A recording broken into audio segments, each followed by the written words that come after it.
Sunod ng kapansin-pansing ilang linggo nitong pananahimik at ng hindi pa kumpirmadong ulat tungkol sa umano'y mataas na opisyal na isinugod sa ospital, nananawagan ngayon ang maraming Pilipino ng malinaw at opisyal na update hinggil sa kalagayan ni Boying Remula.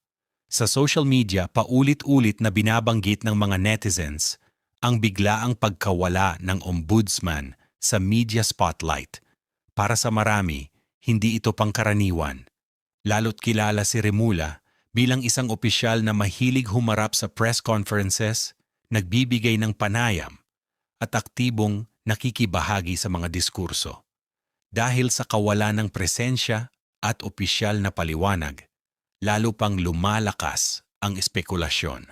Hanggang sa ngayon, wala pang inilalabas na opisyal na pahayag mula sa Office of the Ombudsman tungkol sa mga kumakalat na ulat.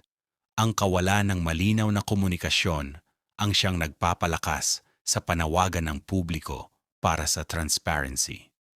Sa gitna ng mga usaping tumitindi sa bansa, nananatiling bukas ang tanong ng marami. Nasaan si Ombudsman Boying Remula at kumusta ang kanyang kalagayan?